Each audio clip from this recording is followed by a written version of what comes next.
Assalamu alaikum dear students. Hope you all are doing great and absolutely you are right. My dear students, today we are going to discuss one more topic. That's going to be about chromosomal disorders. So my dear students, without wasting our time, let us start our topic. Dear students, जो chromosomal disorders है, इसको शुरू करने से पहले ना बेटा, हमें कुछ चीजों को थोड़ा सा सॉर्ट आउट करना पड़ेगा। जैसे कि इससे पहले हमने ऑटोसोमल डिसऑर्डर्स पढ़े थे, जैसे हमने फिनाइलकेटोनुरिया पढ़ा था, थैलेसेमिया पढ़ा था, सिकल सेल एनीमिया पढ़ा था। मेरे बच्चे, उन डिसऑर्डर्स में और इन क्रोमोसोमल डिसऑर्डर्स में क्या डिफरेंस है? वहां पे जो डिसऑर्डर्स डेवलप हो रहे थे, वो डिसऑर्डर्स डेवलप हो रहे थे because due to some mutations.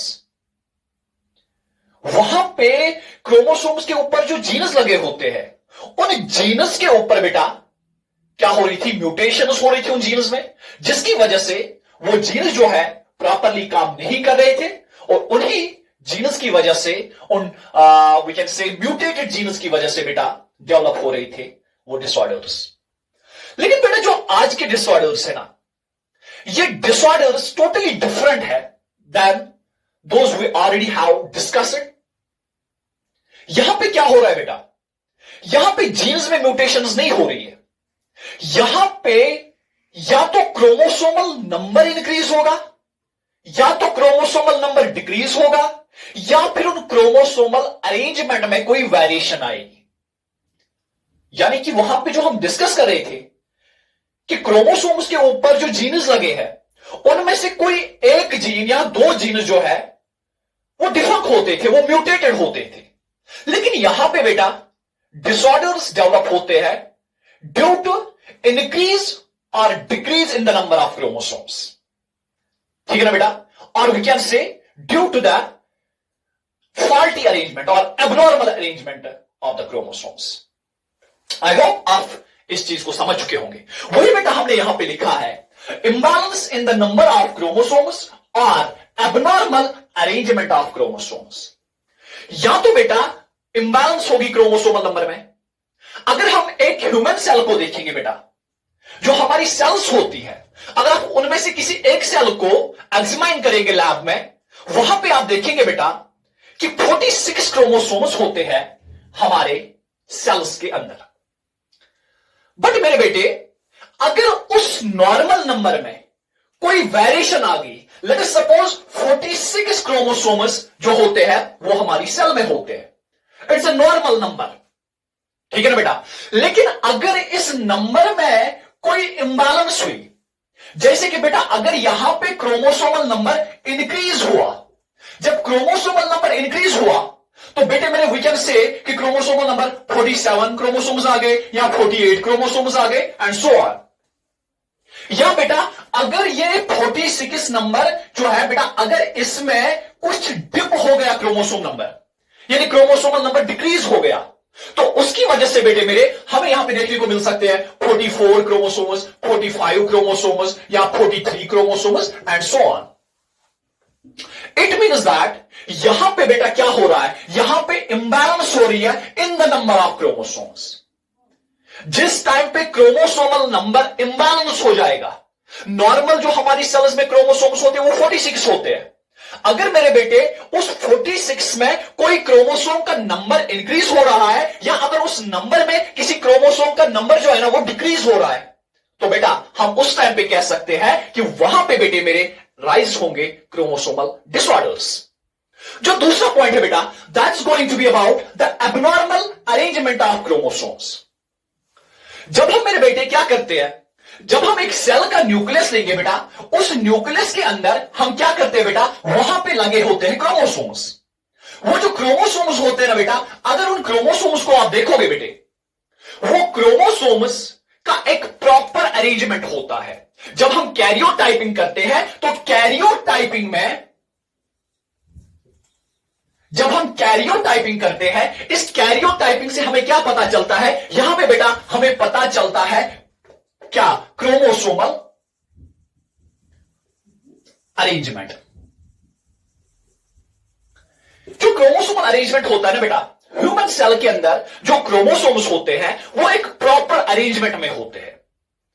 अगर उस अरेंजमेंट में, उस प्रॉपर अरेंजमेंट में बेटा अगर कोई वेरिएशन आ गई, उस वेरिएशन की वजह से बेटा डेवलप होते हैं क्रोमोसोमल डिसऑर्डर्स। तो बेटे ये चीज याद रखिए, there are two main reasons behind this chromosomal disorders.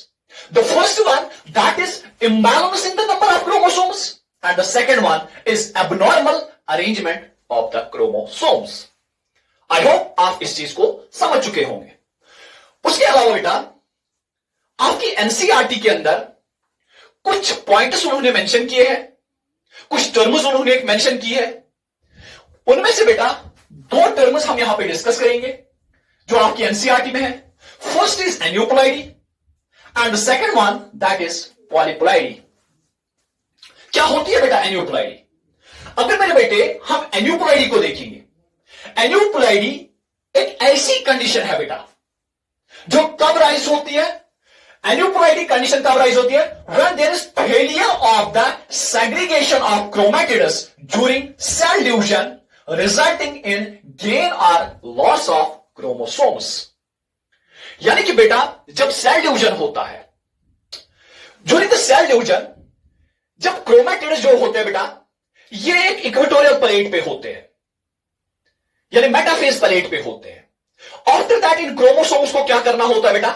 इनको सेपरेट होना होता है, इनको सेग्रीगेट होना होता है, ये अपने रेस्पेक्टिव पोल्स की तरफ जाते हैं।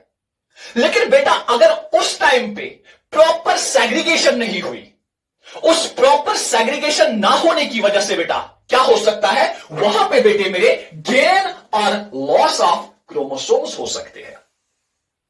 ठीक है बेटा, जब मेटाफेजिक प्लेट पे क्रोमोसोम्स होंगे, मेटाफेजिक प्लेट पे क्रोमोसोम्स होंगे तो बेटे मेरे दोनों एंड्स से मेरे बेटे क्या लग जाएंगे उनके ऊपर? वहां पे उनके ऊपर मेरे बेटे सुपेंडल फाइबर्स लग जाएंगे। वो सुपेंडल फाइबर्स क्या करेंगे बेटा? उनकी वजह से उन सुपेंडल फाइबर्स क्या करेंगे? वो उनको पुल करेंगे towards their respective poles। At that time, if there is failure in the segregation of the chromatids, it will result into a condition that is called aneuploidy। तो बेटा वेरी सिंपल, aneuploidy कंडीशन कब create होगी? जब मेरे बेटे proper segregation chromatids की नहीं होगी। जैसे कि हम बेटे मेरे aneuploidy में कुछ कंडीशंस देखेंगे बेटा, जैसे मोनोसोमी है, ट्राइसोमी है, नलिसोमी है। क्या होती है बेटा ये कंडीशंस? आपके कल एग्जाम में ये क्वेश्चंस पूछे जा सकते हैं बेटा। अगर हम मेरे बेटे मोनोसोमी की बात करेंगे, ध्यान रखिए बेटा, मैंने अभी बोला अगर हमारे पास 46 क्रोमोसोम्स है बेटा, ठीक है मेरे बेटे, 46 is the fixed number, normal set of chromosomes होते हैं ये। लेकिन मेरे बेटे अगर किसी पर्सन में मोनोसोमी हुई है तो ये मोनोसोमी क्या है बेटा? मोनोसोमी का मतलब मेरे बेटे इसमें एक क्रोमोसोम जो है वो लॉस हो चुका है। ठीक है बेटा, यानी कि उस पर्सन में आपको सिर्फ और सिर्फ 45 क्रोमोसोम्स देखने को मिलेंगे। यानी कि वहां पे कंडीशन कुछ इस तरीके से आपको देखने को मिलेगी, 2n -1 that is equal to 2n का मतलब डिप्लॉयड सेट ऑफ क्रोमोसोम्स। वो कितने होते हैं बेटा? वो होते हैं 46 क्रोमोसोम्स, यानी 23 पेयर्स होते हैं। 2n -1, 46 -1 that is equal to 45 chromosomes. तो बेटा जिस पर्सन में अब मोनोसोमी होगी उस पर्सन में बेटा आपको 45 क्रोमोसोम्स ही देखने को मिलेंगे। बट इस मोनोसोमी के साथ ना बेटा जो हमारे पास 43 पेयर्स ऑफ क्रोमोसोम्स है, मानो किसी chromosome, let's suppose chromosome number 13 को हम लेंगे, हर क्रोमोसोम की 2 कॉपीज है। जब एक पर्सन को अब मोनोसोमी हुई है, उस पर्सन में जो ये 13th नंबर ऑफ क्रोमोसोम है, मैंने पहले ही बोला हर क्रोमोसोम की 2 कॉपीज होंगी। जब हम उसके 13th क्रोमोसोम को देखोगे ना बेटा, जब हम उसको एक्सपीरियंस करेंगे ना बेटा, तो वहां पे आपको सिर्फ एक ही कॉपी मिलेगी क्रोमोसोम नंबर 13 की। तो बेटा उसी कंडीशन को हम कहते हैं मोनोसोमी। बट बेटा देयर इज अ कंडीशन जिसको हम कहते हैं डबल मोनोसोमिक कंडीशन। सर क्या होती है डबल मोनोसोमिक कंडीशन? यानी कि बेटा अगर दो क्रोमोसोम्स, यानी कि दो chromosome, chromosome number 12, chromosome number 13, let's for example, अगर क्रोमोसोम नंबर 12 की एक कॉपी लॉस हुई, क्रोमोसोम नंबर 12 की और एक कॉपी लॉस हुई, तो मेरे बेटे ये जो क्रोमोसोम नंबर 11 या 12 जो है, इनके जो एक क्रोमोसोम की एक एक कॉपी लॉस हुई, इसकी वजह से क्या होगा बेटा? इसकी वजह से मेरे बेटे वहां पे एक कंडीशन डेवलप होती है जिसको हम कहते हैं बेटा डबल मोनोसोमिक कंडीशन। क्या होती है बेटा double monosomic condition? Double monosomic condition यानी कि बेटा 2n माइनस 1, इस कंडीशन को बेटा हम कहते हैं डबल मोनोसोमिक कंडीशन। यानी कि जब दो जगहों पे, जब दो सेट्स ऑफ क्रोमोसोम में एक एक कॉपी लॉस होगी, उस टाइप की कंडीशन को हम बेटा कहते हैं डबल मोनोसोमिक कंडीशन। राइट बेटा? उसके अलावा मेरे बेटे दूसरी कंडीशन है यहां पे ट्राइसोमी। क्या होती है बेटा ट्राइसोमी? ट्राइसोमी यानी कि बेटे मेरे जब एक क्रोमोसोम जो है ना बेटा वो इंक्रीज हो जाएगा। जैसे कि बेटे मेरे हम नॉर्मली कहते हैं कि 46 क्रोमोसोम्स होंगे, लेकिन बेटे मेरे यहां पे जो 46 क्रोमोसोम, अगर हम ट्राइसोमी की बात करेंगे, ये ऐसे होते 2n is equal to 46। But अगर हम ट्राइसोमिक कंडीशन है, ट्राइसोमिक कंडीशन में बेटा आपको देखने को मिलेगा क्या? 2n प्लस 1, 2n यानी कि 46 प्लस 1, ये हो गया बेटा मेरा प्लस 1, यानी इसमें टोटल नंबर ऑफ क्रोमोसोम्स कितने होंगे बेटा? वो होंगे 47। ठीक है मेरे बेटे? तो ट्राइसोमिक कंडीशन क्या होती है बेटा? ट्राइसोमिक कंडीशन जब मेरे बेटे एक क्रोमोसोम जो है वो इंक्रीज हो जाएगा। नॉर्मली अगर हम देखेंगे बेटा हर क्रोमोसोम की दो दो कॉपीज है, लेकिन मेरे बेटे अगर यहां पे हम देखेंगे जो कोई भी क्रोमोसोम लीजिए आप, लेट अस सपोज हम क्लिनफिल्टर सिंड्रोम पढ़ते हैं बेटा, उसमें ऐसी कंडीशन यानी उसमें ट्राइसोमिक कंडीशन आपको नजर आती है। वहां पे बेटे मेरे एक एक्स्ट्रा एक्स क्रोमोसोम आपको देखने को मिलेगा। नॉर्मली वहां पे कंडीशन क्या होती है? नॉर्मल कंडीशन होती है बेटा 22 plus X Y, 22 plus this X Y, ये पेयर्स होते हैं। टोटल नंबर ऑफ क्रोमोसोम कितने हुए बेटा? 46। बट एडजस्ट गुबरमन condition 22 pairs of autosomes plus X X Y, तो total number of chromosomes 44 plus 3 47। तो इस कंडीशन को हम बेटा कहते हैं trisomy. It can be tetrasomy also. Right बेटा? उसके अलावा बेटा next point that is nullisomy. Sir ये नलिसोमी क्या होती है? मेरा बच्चा जो नलिसोमी होती है ना, आप सिंपल वर्ड्स में समझे। नलिसोमी का मतलब जब कोई क्रोमोसोम का सेट कंप्लीटली लॉस होगा, जब किसी क्रोमोसोमल सेट की दोनों कॉपीज लॉस होगी, तो बेटा उस कंडीशन को हम कहते हैं नलिसोमी। सर उस कंडीशन को हम कैसे लिख सकते हैं? वो बेटा नॉर्मल क्या होगा? 2n इज इक्वल टू 46, यहां पे बेटा होगा 2n minus 2 that's equal to 44।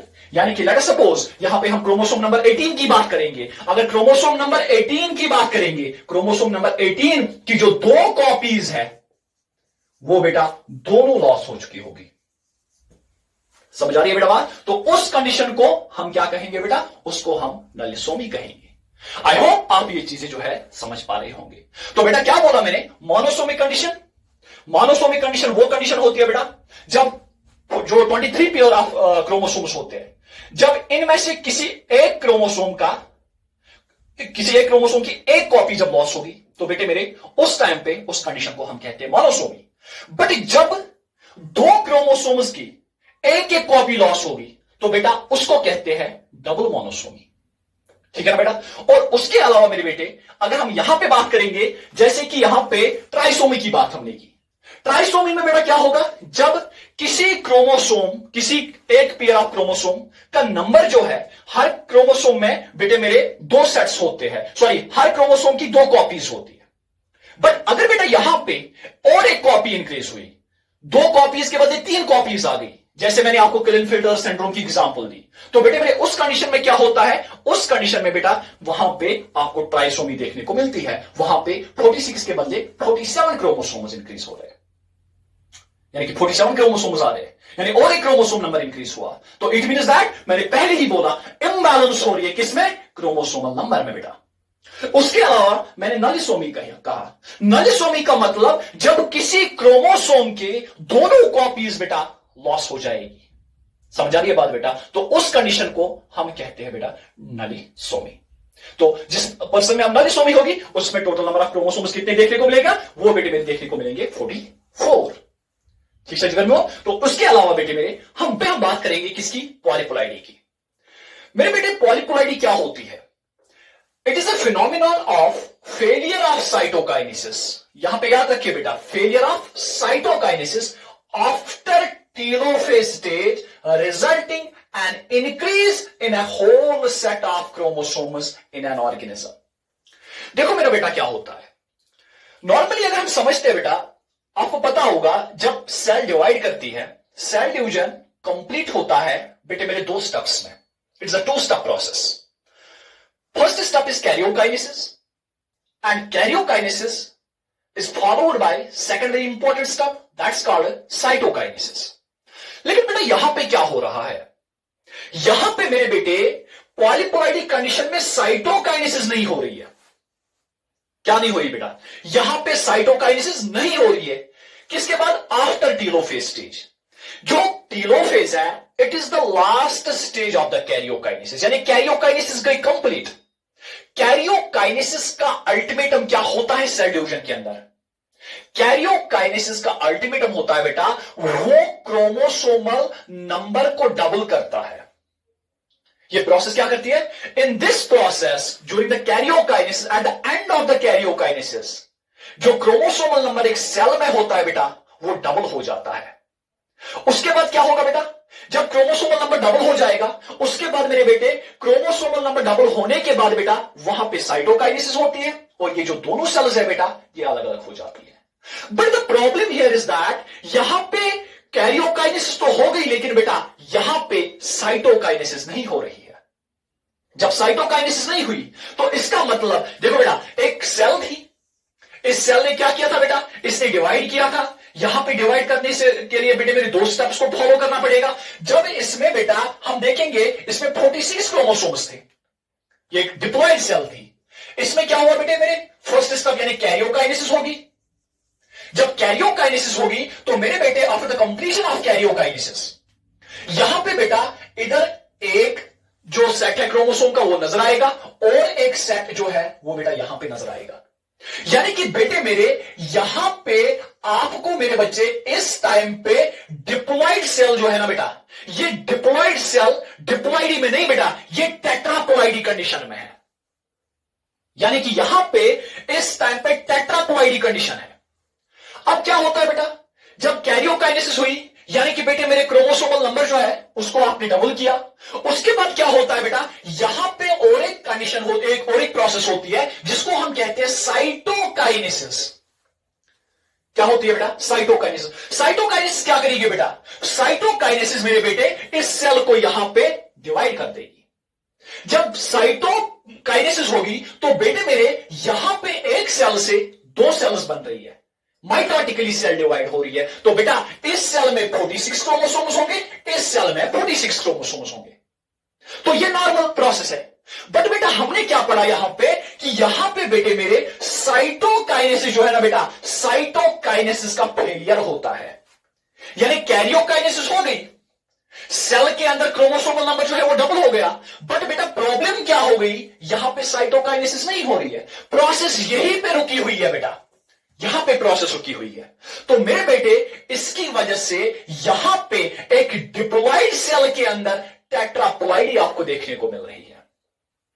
यहां पे जो मेरे बेटे क्रोमोसोमल नंबर है वो 92 नजर आ रहा है आपको, ठीक है ना बेटा। This condition is called as polyploidy because यहां पे एक चीज इंपॉर्टेंट है बेटा, यहां पे whole set of chromosome increase हो रहा है। यह कंडीशन इस कंडीशन में एक क्रोमोसोम या दो क्रोमोसोम इंक्रीज हो रहे थे या डिक्रीज हो रहे थे, बट यहां पे क्या हो रहा है बेटा, यहां पे डायरेक्टली मेरे बेटे एक सेट ऑफ क्रोमोसोम जो है ना बेटा वो इंक्रीज हो रहा है।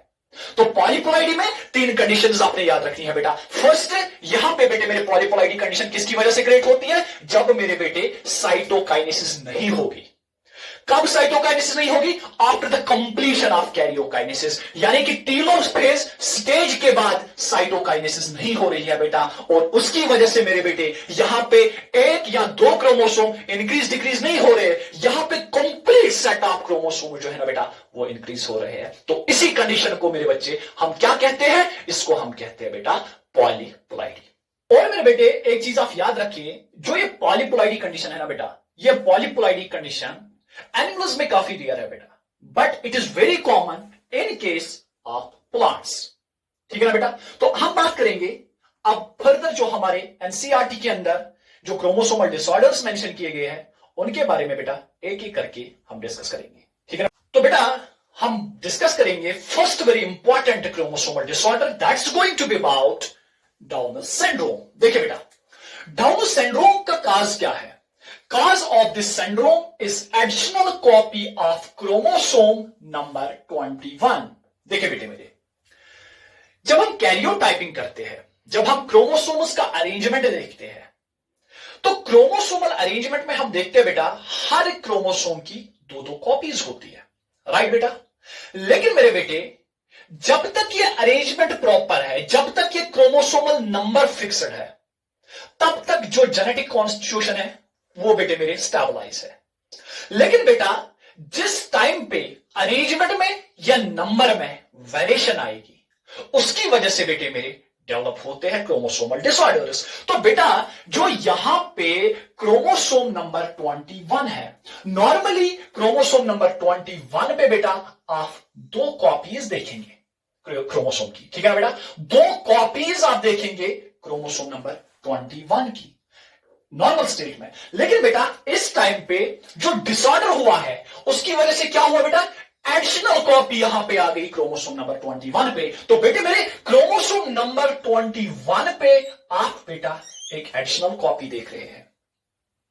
तो इस एडिशनल कॉपी की वजह से बेटा यहां पे कंडीशन कौन सी क्रिएट हुई? यहां पे कंडीशन हुई क्रिएट ट्राइसोमी, यानी कि यहां पे और एक क्रोमोसोम ऐड हुआ। तो मेरा बेटा यहां पे कंडीशन क्या होगी? यहां पे कंडीशन होगी बेटे मेरे 2n+1, यानी कि बेटा यहां पे 47 क्रोमोसोम्स होंगे। 46+1 दैट्स इक्वल टू 47 क्रोमोसोम्स। तो बेटे मेरे जिस बी इंडिविजुअल में आपको डाउन सिंड्रोम देखने को मिलेगा, डू रिमेंबर वन थिंग, वहां पे बेटे मेरे आपको 47 क्रोमोसोम्स दिखेंगे, जबकि बेटे मेरे 46 नॉर्मल होते हैं, वहां आपको 47 देखने को मिलेंगे। लेकिन किस क्रोमोसोम में आपको एक्स्ट्रा कॉपी देखने को मिलेगी? That's going to be chromosome number 21। दूसरा पॉइंट यहां पे बेटा, आपको पता है हमने क्रोमोसोम्स को क्लासिफाई किया है बेटा दो ग्रुप्स में, एलोसोम्स एंड ऑटोसोम्स। जो बेटे मेरे एलोसोम्स होते हैं उनको और एक नाम हम सेक्स क्रोमोसोम्स कहते हैं, और जो बेटे मेरे ऑटोसोम्स होते हैं, अगर हम ऑटोसोम्स को देखेंगे उनका जो नंबर होता है हमारी बॉडी में वो होता है 22 पेयर्स, और एक पेयर जो होता है वो होते हैं सेक्स क्रोमोसोम्स। लेकिन बेटे मेरे जो 21st क्रोमोसोम है, this 21st chromosome is considered as an autosome. So you have to remember जो बेटा डाउन सिंड्रोम है ये एक ऑटोसोमल डिसऑर्डर है। ये किन क्रोमोसोम्स पे होता है? ये बेटे मेरे ऑटोसोम्स पे होता है, राइट? दूसरी चीज बेटे मेरे जो आपको यहां पे इंपॉर्टेंट पॉइंट याद रखना है, ये मेरे बेटे एक ट्राइसोमी कंडीशन है, right? Is it example of polyploidy और aneuploidy? It is example of aneuploidy, right? क्योंकि यहां पे क्रोमोसोम नंबर इंक्रीज हो रहा है, एक क्रोमोसोम इंक्रीज हो रहा है, राइट बेटा? आगे चलते हैं। It was first described by Langdon Down in 1866। इसको भी बेटे याद रखिए, ये आपके नीट में या आपके बोर्ड लेवल एग्जाम में पूछा जा सकता है। तो लैंगडॉन डाउन ने इस क्रोमोसोम के इस डिसऑर्डर के बारे में बेटे मेरे इसको पहले डिस्क्राइब किया था। तो इट वाज लैंगडॉन डाउन किस ईयर में? In 1866। One more point, it is commonly known as Mongolian disorder. क्या कहते हैं बेटा इसको? इसको मंगोलियन डिसऑर्डर कहते हैं। But do remember one thing, it is an outdated term. माना जाता था जो मंगोलियन पीपल है they resemble with these Down syndrome type of patients. जिन पेशेंट्स में डाउन सिंड्रोम होता है, जो उनका स्टैचर होता है, जो उनकी फिजिकल अपीयरेंस होती है, उसी फिजिकल अपीयरेंस से रिजेंबल करते हैं people of Mongolia, but it is an offensive, it's a kind of discrimination, so it is prohibited to use this term as Mongolian disorder. But बेटा पिछले एग्जाम्स में question पूछा गया है, so it is very important to mention here, but do remember it is an outdated term, right बेटा। Symptoms की बात कर लेंगे बेटा। शॉर्ट स्टैचर होता है, अगर हम इनकी हाइट देखेंगे बेटा, काफी छोटी हाइट होती है। दूसरा पॉइंट, स्मॉल राउंड हेड होता है, जो इनका हेड होता है काफी छोटा होता है, राइट बेटा। फरोड टंग, अगर आप इनकी टंग को देखोगे बेटा, वो रिंकल्ड जैसे रिंकल्ड टंग होते हैं, रिंकल्स पड़े होते हैं। Next point, partially open mouth, इनका जो मुंह होता है ना बेटा, हल्का सा वो खुला होता है, ठीक है ना बेटे मेरे। उसके अलावा palm is broad with characteristic palm crease. याद रखिए बेटा, ये पॉइंट जो है ना बेटे मेरे, ये आपके नीट में भी पूछा जा सकता है कि बताइए ये सिम्टम जो है palm is broad with characteristic palm crease, ये सिम्टम किस डिसऑर्डर में आपको देखने को मिलेगा। So do remember it is one of the characteristic feature of distinctive feature of the Down syndrome, right बेटा। ये साइकोमोटर होते हैं, ठीक है ना बेटे मेरे। उसके अलावा यहां पे अगर आप देखोगे, यहां पे इनकी जो मेंटल डेवलपमेंट होती है वो रिटार्डेड होती है, उतनी ज्यादा अच्छी खासी डेवलपमेंट जो मेंटल डेवलपमेंट है वो इनमें नहीं हो चुकी होती है, ठीक है ना बेटा। वन मोर पॉइंट जो हम डिस्कस करने जा रहे हैं, that's going to be next important syndrome, that's going to be Klinefelter syndrome, ठीक है ना बेटा। क्लाइनफेल्टर सिंड्रोम कैसे होता है? It occurs due to presence of an additional copy of X chromosome, right बेटे। यहां पे देखिए बेटा, सबसे इंपॉर्टेंट डिफरेंस क्या है?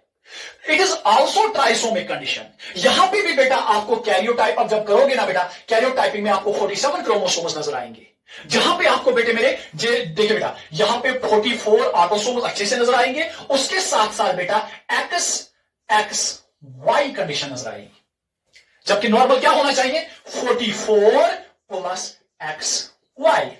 लेकिन बेटा यहां पे क्या होता है, यहां पे मेरे बेटे जो एक्स क्रोमोसोम है, इसकी एक एडिशनल कॉपी आपको देखने को मिलती है। And do remember one thing, जो बेटा यहां पे डाउन सिंड्रोम है ना, it is common in both males as well as females, but जो क्लाइनफेल्टर सिंड्रोम है ना बेटा, क्लाइनफेल्टर सिंड्रोम सिर्फ और सिर्फ मेल्स में देखने को मिलता है, राइट मेरा बच्चा। तो मेरे बेटे उसमें आप क्या, उसका कैरियोटाइप क्या होगा बेटा? वो कैरियोटाइप होगा 47, यानी जिसमें 44 होंगे क्या बेटा? ऑटोसोम्स, एंड XXY कंडीशन, यानी क्या, जो सेक्स क्रोमोसोम्स है ना बेटा, उन सेक्स क्रोमोसोम्स में यहां पे एक एडिशनल कॉपी ऐड होती है ऑफ एक्स क्रोमोसोम, राइट बेटा। और उसके अलावा मैंने क्या कहा बेटे मेरे, यहां पे जो क्लाइनफेल्टर सिंड्रोम है, it is also a trisomic disorder, ये भी एक एन्यूप्लॉइडी कंडीशन है, ठीक है ना बेटा। लेकिन यहां पे मेरे बेटे डिफरेंस क्या है? ये ऑटोसोमल डिसऑर्डर है, ये बेटे मेरे एलोसोमिक डिसऑर्डर है, ये सेक्स क्रोमोसोम्स पे डिसऑर्डर देखने को मिलेगा। And it is very important to remember मेरा बेटा, यहां पे खाली ये डिसऑर्डर जो है वो मेल्स को ही बेटे मेरे अफेक्ट करता है, ये डिसऑर्डर सिर्फ मेल्स में ही देखने को मिलता है, राइट बेटा। इसमें क्या होता है बेटे मेरे, सच इंडिविजुअल्स जो होते हैं they are having masculine development. इनमें अगर हम नॉर्मल डेवलपमेंट देखेंगे ना, they look like male, right बेटा। बट द प्रॉब्लम इज, जो इनमें कुछ फेमाइन डेवलपमेंट होती है, जो इनमें कुछ फीमेल जैसी डेवलपमेंट होती है, कौन सी चीज इसमें डेवलप होती है बेटा मेरा? यहां पे आपको डेवलपमेंट ऑफ ब्रेस्ट, यानी इनमें आपको गाइनोमैस्टेशिया देखने को मिलेगा। जो गाइनिकोमैस्टिया आप इनमें देखोगे, ये गाइनिकोमैस्टिया का मतलब क्या है बेटा? इसका मतलब है डेवलपमेंट ऑफ ब्रेस्टस। ये वो मेल्स होंगे जिनमें बेटे मेरे आपको जो है ब्रेस्टस देखने को मिलेंगे। So you have to remember, जहां पे आपको गाइनिकोमैस्टिया के बारे में क्वेश्चन पूछा जाएगा, यहां पे आपको बेटा याद रखना है, it is the distinctive character of Klinefelter syndrome. ये वो मेल्स होंगे जिनमें बेटा आपको ब्रेस्ट्स देखने को मिलेंगे, right. But the important point यहां पे जो आप याद रखोगे इसमें आप ये चीज याद रखने बेटा, जो ये मतलब क्लाइनफेल्टर सिंड्रोम से जो बेटे मेरे अफेक्ट हो चुके होते हैं इंडिविजुअल्स, इनमें बेटे मेरे आप क्या देखोगे, ये स्ट्राइल होते हैं, इनके जो टेस्टीज होते हैं वो बेटे मेरे प्रॉपरली डेवलप नहीं होते हैं, दे आर स्ट्राइल, राइट बेटा, they can not produce the new offsprings. So one more point, अगर आप मेरे बेटे क्लाइनफेल्टर सिंड्रोम की बात करोगे तो मेरे बच्चे ये भी याद रखिए, इनकी जो हाइट होती है ना वो नॉर्मली ज्यादा होती है, बिकॉज जो इनकी लिम्बस होती है, ठीक है ना बेटा, जो इनकी टांगे होती है, इनकी जो लेग्स होती है वो बेटे मेरे काफी ज्यादा हाइट में होती है, नॉर्मली जितनी होनी चाहिए उससे कहीं ज्यादा होती है, राइट बेटा। तो ये भी याद रखिए, क्लाइनफेल्टर सिंड्रोम जो है बेटा मेरा गाइनोकोमेस्टिया जैसा जो कैरेक्टरिस्टिक है, इसको याद रखिए आप, it is related to only Klinefelter syndrome, right बेटा। और दूसरी चीज बेटे मेरे, यहां पे कौन सी कॉपी ऐड होती है क्रोमोसोम्स की, वो होती है बेटे मेरे एक्स क्रोमोसोम की। क्या ये सेक्स ओरिएंटेड है? Yes definitely it is sex oriented, ये सिर्फ और सिर्फ मेल्स में ही ये कंडीशन देखने को मिलती है, राइट बेटा। यहां पे क्या होता है, ये भी एक ट्राइसोमिक कंडीशन है, यहां पे भी एक्स्ट्रा क्रोमोसोम जो होता है बेटे मेरे वो देखने को मिलता है हमारे नॉर्मल जेनेटिक कॉन्स्टिट्यूशन में, ठीक। तो बेटे मेरे अब हम बात करेंगे किसके बारे में, टर्नर सिंड्रोम के बारे में। क्या होता है बेटा टर्नर सिंड्रोम, कैसे काज होता है टर्नर सिंड्रोम? देखो मेरे बेटे, आपको ये चीज समझनी है, जो टर्नर सिंड्रोम है ना बेटा, ये एक सेक्स ओरिएंटेड डिसऑर्डर है। ये मेरे बेटे फीमेल्स में ये डिसऑर्डर जो है देखने को मिलता है। जैसे कि अगर हम बेटे बात करेंगे, जो फीमेल्स होती है, जो उनका नॉर्मल जेनेटिक कॉन्स्टिट्यूशन होता है वो होता है 44 प्लस एक्स एंड एक्स, यानी 44 ऑटोसोम्स होंगे और 2 सेक्स क्रोमोसोम्स या एलोसोम्स होते हैं, राइट बेटा। तो मेरे बेटे अब जिस फीमेल में टर्नर सिंड्रोम हुआ है वहां पे क्या होता है बेटा, उसमें मेरे बेटे कंडीशन आपको देखने को मिलेगी 44 प्लस एक्स, राइट बेटा। तो यानी कि वहां पे एक एक्स क्रोमोसोम जो है ना बेटा वो लॉस हो चुका है। तो मेरे बेटे उस एक एक्स क्रोमोसोम लॉस होने की वजह से जो कंडीशन वहां पे होती है ना, उसी को हम बेटा कहते हैं टर्नर्स सिंड्रोम। तो मेरे बेटे यहां पे आपकी एनसीईआरटी लिखती है, this disorder occurs due to absence of the X chromosome, that is 45 chromosome इनमें खाली देखने को मिलेगी, that's it, 44 plus X that's called 45, right, with X zero condition, with X zero condition, यानी एक एक्स होगा दूसरा बेटा मिस होगा यहां पे, the second x chromosome is missing here, the second copy of the X chromosome is missing here, right बेटा। तो मेरे बेटे अब मुझे आप ये बता दीजिए, क्या ये कंडीशन एन्यूप्लॉइडी है कि पॉलीप्लॉइडी, क्योंकि एक क्रोमोसोम यहां पे लॉस हो रहा है, so it is aneuploidy kind of problem, it is aneuploidy kind of disorder, right. और उसमें भी कौन सी कंडीशन है, इज इट मोनोसोमिक, ट्राइसोमिक और नलिसोमिक? ये बेटे मेरे है मोनोसोमिक कंडीशन।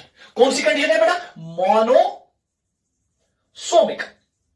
तो मोनोसोमिक कंडीशन को हम कैसे लिखते हैं बेटा, 2n minus 1 that's equal to 2n, that's 46 diploid set of chromosomes minus 1 that is equivalent to 1 minus 45। तो टोटल क्रोमोसोम्स कितने होंगे बेटे इसमें टोटल क्रोमोसोम्स होंगे 45, क्योंकि यहां पे जो क्रोमोसोम एक्स है उसकी एक कॉपी जो है बेटा वो यहां पे लॉस हो चुकी है, राइट मेरे बेटे। दूसरी चीज मेरे बेटे जो यहां पे हमने डिस्कस किया, डाउनर सिंड्रोम या बेटे मेरे क्लाइनफेल्टर सिंड्रोम, वो दोनों ट्राइसोमिक कंडीशन में काज होते हैं, लेकिन बेटा जो यहां पे टर्नर सिंड्रोम है ना बेटा, ये एक मोनोसोमिक काइंड ऑफ डिसऑर्डर है, राइट बेटा।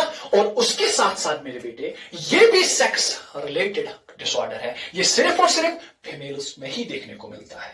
अब ये जानते हैं बेटा कि जिन फीमेल्स में ये एक्स क्रोमोसोम की एक कॉपी मिस होती है, कौन से सिम्टम्स उनमें बेटा नजर आते हैं, तो स्टार्ट करते हैं बेटा।